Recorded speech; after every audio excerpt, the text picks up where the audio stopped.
누가복음 2장 8절부터 14절까지의 말씀을 합독하시도록 하겠습니다. 시작. 그 지경에 목자들이 밖에서 밤에 자기 양떼를 지키더니 주의 사자가 곁에 서고 주의 영광이 저희를 두루 비치매 크게 무서워하는지라. 전사가 이르되 무서워 말라. 보라, 내가 온 백성에게 미칠 큰 기쁨의 좋은 소식을 너에게 전하노라.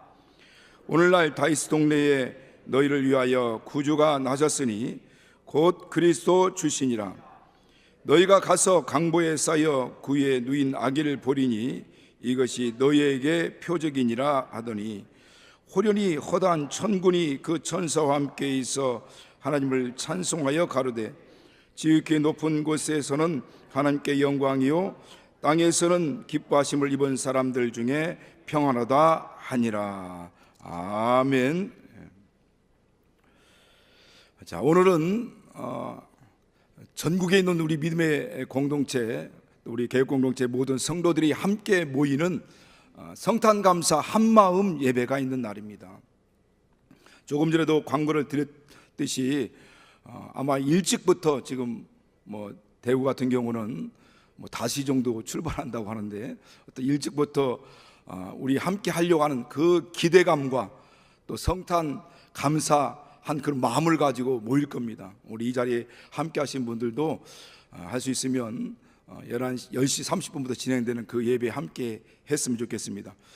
광고할 때 잠깐 말씀드리지 못한 부분이 있는데 이 설교 끝난 후에 오늘 이 행사를 위해서 또 한마음 예배를 위해서 잠깐 기도하는 시간을 갖도록 하겠습니다.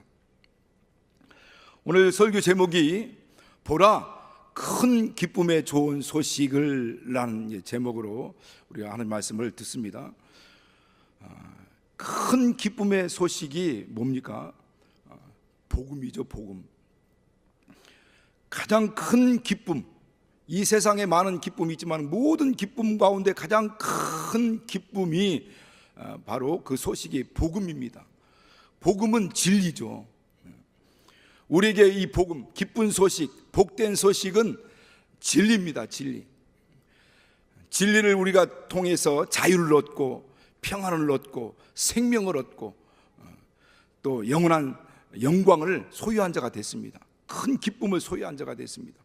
그래서 보라, 큰 기쁨의 좋은 소식을 이라는 말은 보라, 이와 같이 진리, 우리의 진리 대신 영원한 기쁨 대신 예수를 보라 라는 말씀입니다. 저에게 크리스마스는 어메이징 크리스마스입니다. 이 교회와는 전혀 상관없이, 하나님과 상관없이 살던 제가 처음 이 교회라고 하는 공동체 안에 발을 디디게 됐던 그 첫째 날이, 또 특별히 그날이 우리 성락교에 오는 날이었지만은 그날이 바로 크리스마스 이브 날이었습니다. 교회는 상관없이 전혀 관계없는 삶을 살던 제가 1986년도 12월 24일 날 저녁에 진행되는 우리 청년들의 그 성탄절 행사에 참석했어요. 그 이전에는 교회에 대해서 엄청난 부정적인 그런 생각들로 가득 찼어요. 상당히 부정적이었던 사람이었습니다. 핍박도 많이 했죠. 그런데 그 행사에 참석하고 난 다음에 그렇게 부정적이고 딱딱했던 제가 마음이 변하기 시작했어요. 그래서 제가 어메이징 크리스마스라고 하는 겁니다. 그때 이 교회에 대한 부정적인 생각들, 교회에 대한 잘못된 생각들, 그게 이 교회 밖에서 바라봤던 교회의 모습하고 그때 제가 생각했던 교회의 모습하고 막상 교회 안에 들어와서 그런 행사에 함께 참여해 보니까 그 생각이 다르다는 걸 그때 깨달게 된 겁니다. 완악하고 강팍했던 제가 그 다음에 그 후로 마음이 녹아져 가지고 그 다음에 87년도 4월 5일 식목일 날 정식으로 이 교회에 등록하고 그때부터 38년 동안 줄기차게 좌로나 우로나 치우치지 않고 정말 앞만 쳐다보고 여기까지 달려왔어요. 오늘 이와 같이 저는 이 교회와 친하지 않았던 사람이었습니다. 오히려 절하고 친했어요. 절. 스님들하고 친했습니다. 고등학교 학생 이런 불교 활동을 했다고 제가 말씀드렸는데, 그래서 저희를 가르치는 이 대학생 간사들이 항상 하는 이야기가 뭐냐면, 지금도 이제 기억에 딱 남는 것이 무슨 소리였냐면 이 생로병사에 대한 문제였거든요. 사람이 왜 태어나고 왜 살고 왜 병들며 왜 죽는지, 그래서 이것을 깨달으면 해탈에 이르게 되고, 해탈을 하게 되면 이 열반의 경지에 이르게 되는데, 그래야 비로소 극락왕생을 할 수 있다. 이것이 옛날에 들었던 생각들이었습니다. 이 생로병사에 대한 문제들을 항상 이야기했기 때문에 항상 이 죽음에 대한 이 두려움이 있었어요. 죽음을 생각하면 내 주위에 암흑과 같은, 칠흑과 같은 어둠이 꽉 내 주변을 싸고 있는, 도무지 빛이 보이지 않는 그런 느낌들로 가득 차 있었어요. 항상 그런 마음이었어요. 그런 제가 예수 그리스도를 믿고 은혜를 받은 후에 첫 번째 느꼈던 감정이 뭐냐, 체험이라면 체험일 수도 있고 느낌이라면 느낌일 수도 있는데, 그 느낌이 뭐냐면 바로 이 어둠에 쌓여있던 내가 이 어둠이 거치면서 빛이 들어오고 하늘문이 열리는, 하늘길이 열리는 그런 느낌을 처음으로 받았어요. 그전에는 이러했던 죽음에 대한 이 두려움이 항상 엄습해 있었기 때문에 예수 믿고 나서 첫 번째 확 어떤 체험적으로 느꼈던 마음이 그런 마음이었다는 겁니다. 그리고 새신자 교육을 받으면서, 첫 번째 새신자 교육을 받으면서 딱 제가 육지 과정을 듣고 딱 느꼈던 것이, 나는 이제 도통했다. 새신자 교육을 받으면서 이 생로병사의 문제가 확 깨달아지는 거예요. 그래서 다시 한번 새신자 교육을 육지 과정을 또 받게 된 겁니다. 2번을 받았죠. 제가. 그러면서 창조의 근원이신 하나님, 사람을 지으신 하나님을 알지 못하면 이 사람의 근본적인 근원적인 문제를 알 수 없겠구나라는 것을 깨닫게 된 거죠. 돌을 닦는다고 해가지고, 우리가 수양을 한다고 해가지고 인간의 어떤 본질적인 것들을 스스로는 깨달을 수 없어요. 길이요 진리요 생명 되신 예수를 만나야 비로소 내가 어떤 존재인지, 사람이 어떤 존재인지를 확실히 알고 깨닫게 된 겁니다. 깨닫게 되는 거고, 이 시대는 기쁨이 없는 시대라고 합니다. 그 이전에는 기쁨이 없이 살았죠. 여러분, 이 웃는 것과 이 기쁨이 다릅니다. 성경에서 말하는 이 기쁨이라고 하는 것과 이 웃음이라는 건 다르죠. 이 웃음은 어디에서 나오냐? 입에서 나오는 거예요. 어떤 순간적인 감정을 통해서 나오는 겁니다. 그래서 누가 우스운 소리를 듣게 되면, 우스운 이야기를 듣게 되든 어떤 그런 유머스러운 이야기를 듣거나 그런 상황들을 보면 그 순간적으로 하하하하 이렇게 웃는 거죠.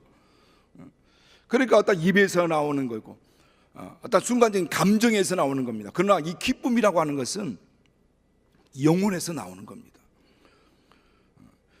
하나님의 성령의 감동을 통해서 나오는 거고, 영혼 깊은 곳에서 흘러나오는 것이고, 영혼에서 나오는 것이고, 바로 영혼의 상태를 얘기하는 겁니다.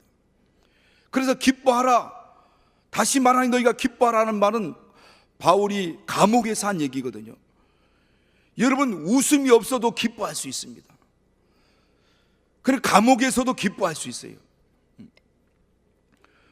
그런데 이 시대는 이 기쁨이 없는 시대, 기쁨이 사라진 시대, 기쁨을 잃어버린 시대라고 합니다. 그래서 젊은 사람들, 얼마 전까지만 해도 젊은 사람들 가운데 유행했던 말이 헬조선이라는 말이었고, 이생망이라는 말이었어요. 아무리 살아보려고 힘들게 노력하고 애써봐야 살 수 없다. 이 시대는, 이 한국 사회는. 그래서 이 한국이 지옥이라는 거예요. 젊은 사람들의 마음 가운데 이 대한민국이 지옥이라고 표현할 정도 된다고 하는 것은 이 교회가 그 책임감에서 자유로울 수가 없는 거죠. 이렇게 교회가 많은 곳에서, 이 대한민국에서 이 대한민국 사회가 지옥이다라고 한다면 이 교회가 세상 사람들에게 빛의 역할, 기쁨이 되지 못했다는 겁니다. 희망이 되지 못했다는 겁니다. 특별히 이 생망, 이번 생에는 망했다는 얘기거든요. 이번 생애는 망했으니까 다음 생애를 기도해 보자라는 이야기인데, 여러분, 우리가 분명히 알아야 될 것은 다음 세상은 없습니다. 육체로서 다음 생에는 없습니다. 전생도 없고요, 다음 생에도 없어요. 우리 육체로 살아갈 수 있는 삶은 일생 한 번밖에 없어요. 이 한 번뿐인 생애입니다. 그래서 우리는 이 삶을 한 번뿐인 일생 이 생을 어떻든 가장 최고로 가치 있는 일로 해서 사용해야 되는 거예요. 가장 귀한 것을 위해서 사용해야 되는 겁니다. 과연 이 세상 가장 최고의 가치 있는 일이 뭡니까? 가장 최고의 기쁜 일이 뭐고 복된 일이 뭡니까? 바로 예수 그리스도. 그분을 위해서 사는 삶은 헛되지 않는다고 성경 말씀하고 있어요. 그분을 위해서 희생하는 모든 육체의 삶, 육체의 시간들, 물질들, 그 모든 애씀과 노력한 모든 것들은 결단코 헛된 게 하나도 없다는 거예요. 볼지어다 내가 속히 오리니 그날 내가 줄상이 내게서 각자 행한 대로 갚아주겠다는 거예요. 지극히 적은 소자에게 물 한 그릇을 대접한 일도 결단코 헛되지 않을 것이라고 성경 말씀합니다. 지극히 적은 소자에게 한 모든 일들을 주님께서 내게 한 것으로 알고 내가 너에게 보상해 주겠다는 겁니다. 세상에서 사용하는 모든 시간들, 물질들은 다 쓰고 사용하면 다 없어지고 다 소멸되고 사라집니다. 그러나 예수 이름을 위해서, 하나님의 영광을 위해서, 교회를 위해서, 그를 위해서, 예수님을 위해서 사용한 모든 시간들은 계속 영원한 삶으로 연결되고 있고, 이 땅에서 뿌리는 씨앗들은 다 그 땅, 그 세계에 연결되고 있고, 이 땅에서 행하는 모든 수고와 애씀과 헌신과 희생들은 단 하나도, 믿음으로 한 모든 일들은 결단코 헛된 게 없다라고 하는 겁니다. 오늘 이 본문 말씀 8절 시작을 보면은 그렇게 시작하고 있어요. 그 지경의 목자들이 밖에서 밤에 자기 양떼를 지키더니 라고 시작합니다. 목자들이 밖에서 밤에 자기 양떼를 지킬 때, 이 당시 목자들의 삶이 얼마나 고되고 힘드느냐면, 그 당시 이 목자들은 유대사회에서 주목받지 못한 소외계층들입니다. 그런가 하면 이들은 어떤 성전이나 회당 예배에 참여할 수 있는 그런 자격조차도 없었어요. 어떻게 보면 천한 계층이었습니다. 천대받는 계층이었어요. 또 기록에 의하면 이 법정 증인 능력도 없었다는 거예요. 그만큼 법정 증인으로서의 자격도 없을 만큼 완전히 무시당하는 그런 계층의 사람들이었습니다. 여러분, 그 삶이 얼마나 힘들겠어요. 어떤 사회로부터 완전히 배척당하고 무시당한 그 삶뿐만 아니라 그 삶을 살아가는 그 삶조차도, 여러분, 광야에서 아니면 빈 들에서, 여기도 들이라고 얘기하고 있는데, 어떤 밖에서 그 낮에는 어마어마한 뜨거움이, 햇빛에 의한 뜨거움이 그들을 정말 힘들게 할 것이고, 어디 거할 곳이 없으니까 밤에는 그 추위, 그 강화하는 이 추위에 의해서 엄청난 고통 가운데 있었을 것입니다. 무시받는 것뿐만 아니라 그 삶 자체가 고단하고 힘든 삶이었어요. 낮의 더위와 밤의 추위와 그런가 하면 가난과 또 가장 밑바닥의 삶이었으니 그들에게는 기쁨이라는 게 있을 수 없죠. 하루하루 이 양을 지키고 맹수로부터 보호하기 위해서 정말 눈을 부릅뜨고 잠도 제대로 자지 못하는 그런 가장 소외되고 불쌍하고 가난하고 그런 무시당한 그런 계층의 사람들이었습니다. 그런데 중요한 것은 오늘 예수 그리스도의 탄생이 첫 고지가 바로 이 목자들에게 들려왔다라고 하는 겁니다. 그들에게 이 전사가 곁에 서고 하나님의 영광의 빛이 그들에게 비추면서 그들에게 말씀하길 뭐라고 하냐고, 내가 온 백성에게 미칠 큰 기쁨의 좋은 소식을 너에게 말한다는 거예요. 여러분, 이 세상 아까 기쁨이 사라진 시대라고 했잖아요. 또 기쁨을 완전히 잃어버린 시대라고 말씀드렸습니다. 그러니까 그때 이 가장 두려움에 있을 그때에 그들에게 들린 이야기가 뭐냐? 하늘로부터 들려진 소식이 뭐냐면 두려워하지 말라, 무서워하지 말라는 겁니다. 그냥 힘들고 고난 가운데 있는 그들에게 무서워 말라라고 그러죠. 여러분, 이 이야기가 우리가 익숙한 말씀이 있죠.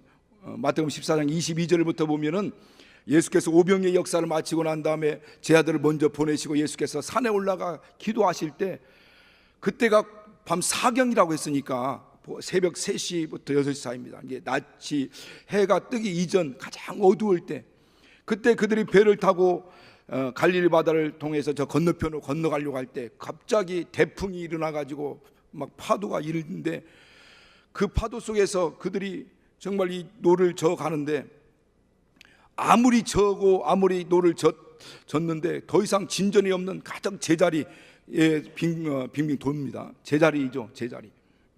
그들의 희망이 없어졌습니다. 더 이상 정말 어떤 희망의 구석이 보이지 않았어요. 아, 이러다 죽는구나 라고 했을 때 예수께서 물 위로 걸어오시면서 하신 말씀이 있어요. 안심하라, 내니 두려워 말라. 이 가장 절망 가운데 있는, 가장 밑바닥에 있던 그들에게 이 복음의 소식이 전해지는 것처럼, 예수님께서 첫 번째 설교했던 첫 설교가 뭐냐? 하늘로부터 이 땅에 영원전부터 사셨던 그분이 이 땅에 오셔서 얼마나 하고 싶은 말씀이 많이 있겠습니까? 그런데 첫 번째 딱 말씀하신 것이 뭐냐면, 그분이 입을 열어 가라사대 심령이 가난 자는 복이 있나니 천국이 저희 것이며, 이게 영원전부터 사셨던 그분, 영원전부터 계획하고 준비했던 그분이 이 땅에 오셔서 첫 설교가 입을 열어서 말씀한 것이 심령이 가난 자는 복이 있나니 천국이 저희 것이며, 그러니까 심령이 가난한 자가 천국을 얻게 된다는 겁니다. 여러분이 예수 믿는 그 통로는 다 다릅니다. 여기 예수 앞에 나오는 길들은 다 다릅니다. 어떤 사람은 물질 문제 때문에, 어떤 사람은 건강 문제 때문에, 어떤 사람은 어떤 관계에서 너무나 힘들고 어려운 가운데서 있다가 여러 환경이 어렵고 물질이 어렵고 상황이 어렵던 그런 통로를 통해서 예수 앞에 나오는 길들은 다르지만, 예수를 만났을 때 모든 사람들의 그 마음의 상태는 어떤 상태냐? 심령이 가난한 상태라는 거예요. 심령이 가장 곤고한 상태입니다. 그들에게 주님 말씀, 그들에게 복이 있다. 천국이 비로소 너희 것이며. 예수님이 이 땅에 오실 그 유대 사회, 이스라엘 사회는 그때가 가장 어둠의 때였습니다. 오늘 목자들이 나타날 때 들에서 한밤중이라고 했잖아요. 가장 어둠이 짙어졌을 때에 예수님이 천사를 보내서 복음의 소식을 전했듯이, 예수님이 이 이스라엘 땅에 오셨을 그때가 가장, 어떻게 보면 이 세상에서 가장 어둠의 때였습니다.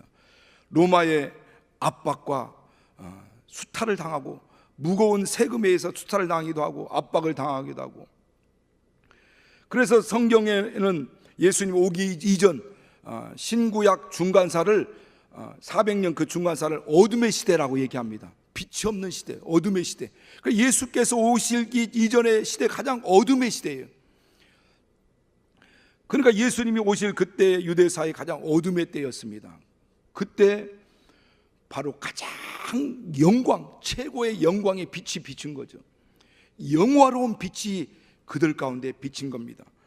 바로 그들에게 말하기를, 내가 온 백성에 미칠 큰 기쁨의 좋은 소식을 너에게 말하는데, 바로 유대 다윗 동네에 너희를 위하여 구주가 나셨으니 곧 그리스도 주시니라. 예수 그리스도, 그분은 바로 이 이스라엘 뿐만 아니라 온 세상의 가장 최고의 빛으로, 큰 빛으로, 영광의 빛으로, 기쁨으로 오신 분입니다. 그분이 그리스도요, 그분이 곧 메시아였다는 거죠. 예수 그리스도, 그분이 그리스도요 메시아였습니다. 그분이 이 땅에 오시기 전 수백 년 전에 미가 선지자를 통해서 예언했어요. 베들레헴 유브라다야, 너는 유대 족속 중에 작을지라도 이스라엘을 다스릴 자가 나올 것인데, 그의 근본은 상고의 태초인이라는 거예요. 우리 상고는 뭡니까? 상고는 만물 이전을 얘기하는 거거든요. 태초는 영원전을 얘기하는 겁니다. 그러니까 베들레헴에 오실 그분이 있는데, 메시아가 있는데, 그리스도가 있는데, 그분이 바로 이 땅에 그들 다스릴 자로 오실 것인데, 그의 근본이 바로 만물 이전에 있었던 분이고 영원전부터 있었던 분인데, 그분이 바로 예수다. 그래서 예수는 만물 이전에 계셨던, 또 영원전부터 계셨던, 어제나 오늘이나 영원토록 동일하신 분이라는 거예요. 그분이 바로 이 땅에 그리스도로 메시아로서 오신 겁니다. 그리고 오늘 이 본문을 통해서 말씀하는데, 기쁨의 큰 기쁨의 소식이다라고 그렇게 말씀합니다. 큰 기쁨이라는 거죠. 가장 최고의 기쁨이라는 거예요. 기쁨 잠깐 웃는 것도 이제 웃는 것 기쁨이라고 했죠. 그래서 이 기쁨이라는 것은 입에서 나오는 것이고, 그러나 우리에게 주신 기쁨은 바로 입에서 나오는 게 아니고 환경에서부터 나오는 게 아니라 저 하늘에서부터 오는, 하나님께로부터 오는 영원한 기쁨입니다. 환경 상황에서 오는 게 아니라 바로 죄 사함으로 인하여서 바로 우리 영혼이 구원받은 그 구원의 기쁨이고, 하나님이 임마누엘 나와 함께 하시는 기쁨인 겁니다. 그래서 이 기쁨 빼앗을 자가 없는 거예요. 어떤 상황에 따라서 환경에 의해서 빼앗기거나 없어지거나 소멸되는 기쁨이 아닙니다. 없어지는 기쁨이 아니에요. 소멸되는 기쁨이 아니에요. 그래서 이 기쁨은 우리 안에 있는 겁니다. 근데 이 기쁨이 아주 엄밀하게 얘기하면 소멸되거나 사라지는 게 아니라 가려워지는 거예요. 가려워지는 거예요. 이 기쁨은 우리 안에 있는 거예요. 영으로부터 오는 거예요. 우리 영혼의 상태를 아주 쉬운 말로 얘기하면 기쁨이랑 영혼의 상태를 얘기하는 거예요. 그런데 이 기쁨을 가리우고 잃어버리게 만들고 소멸되게 만들려고 하는 존재가 있어요. 그게 마귀입니다. 이 세상 신이 우리 마음을 혼미케 해가지고 그래서 이 기쁨을 빼앗아가는 거죠. 이 기쁨을 앗아가는 거예요. 가리우는 겁니다. 가리우는 거예요. 그런가 하면 이 세상 살아가면서 의심과 근심, 걱정, 염려, 두려움들, 그런 것들이 우리의 기쁨을 가리우는 거죠.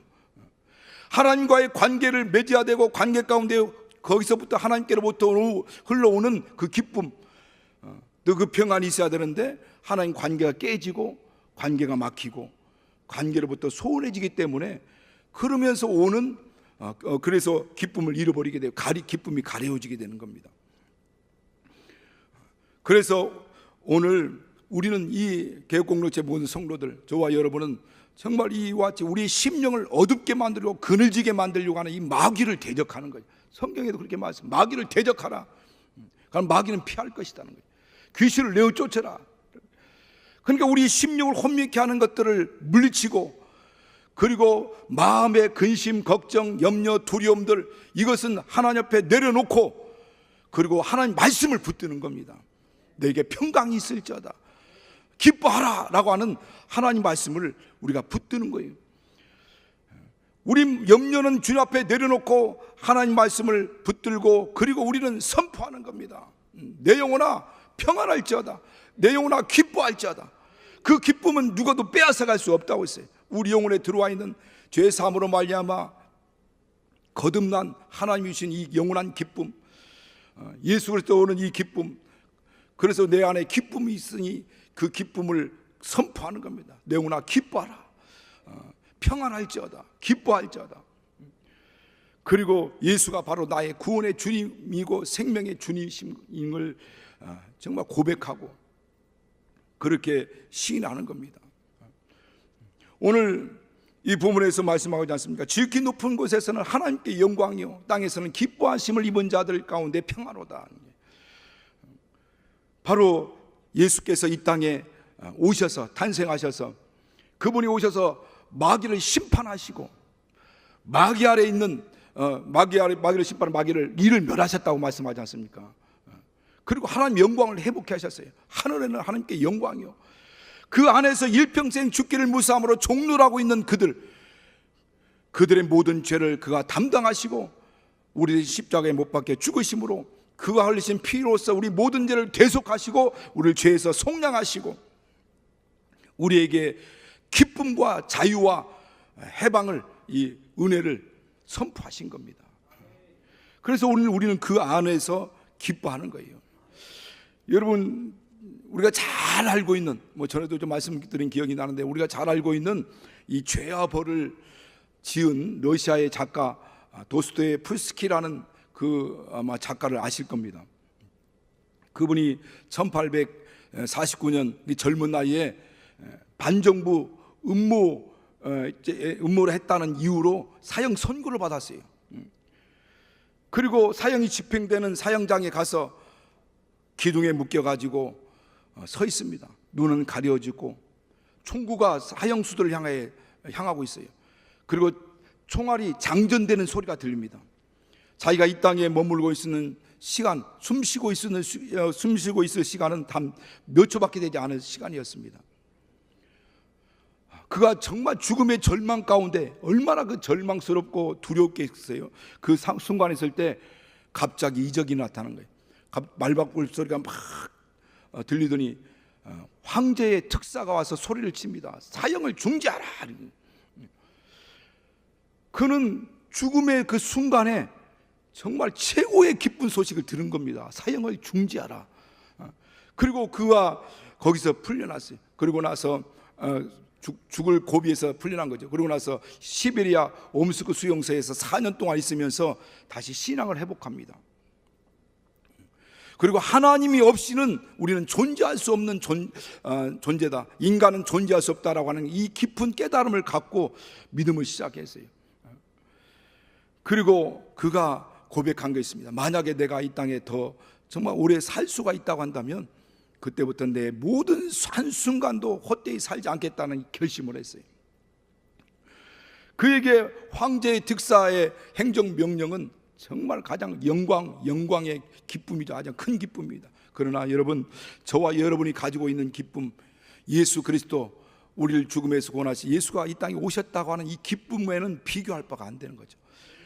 이 도스토옙스키라고 하는 이 사람은 그 후에 1866년 죄와벌을 짓게 되고, 그리고 이제 몇 년 더 살게 됐죠. 그 삶은, 그 생명이 몇 년 더 연장된 것뿐이죠.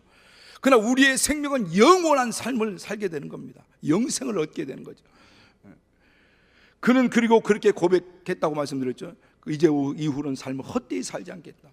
그런데 고린도후서 5장 15절에 보면 그렇게 말씀하셨어요. 우리 모든 사람을 위해서 대신하여 죽으신 그가 이제 산 자들로 하여금 저희가 저희 자신을 위해 살지 않고 저희를 위해 죽었다가 다시 사신 자 예수 그리스도를 위해서 살게 하심이라.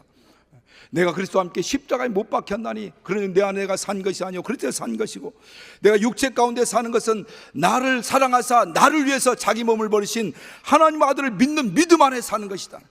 나를 사랑하사 나를 위해서 자기 몸을 버리신 그 하나님 아들을 믿는 믿음 안에 사는 것이다. 그래서 오늘날 우리는 이후의 모든 삶을 하나님께 영광 돌리는 삶이어야 될 것이고, 하나님께 예배하는 삶이어야 될 것이고, 우리가 헛된 삶을 살면 안 된다는, 그분이 우리 위해서 대신하여 죽으신 것은 이제는 산자들로 하여금 다시는 저희가 저희 자신을 위해 살지 않고 우리 위해 죽었다가 대신 사신 자를 위해서 살게 하십니다. 여러분, 우리는 은혜로 사는 삶입니다. 그도 도스토옙스키도 은혜로 산 그 후의 삶을 은혜로 사는 삶이라고 고백했듯이 오늘 우리는 은혜로 사는 삶이에요.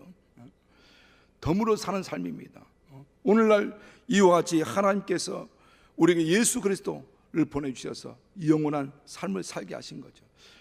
오늘 이것이 예수의 탄생, 이 탄생이 바로 최고의 기쁨이고 최고의 정말 영광스러운 소식이죠.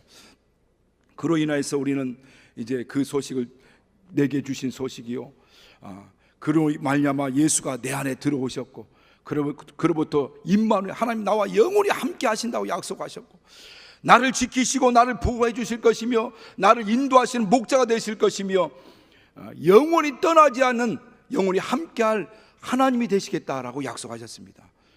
오늘 우리는 바로 예수 그리스도가 나의 구원의 주님이시라는 것을 고백하는 겁니다.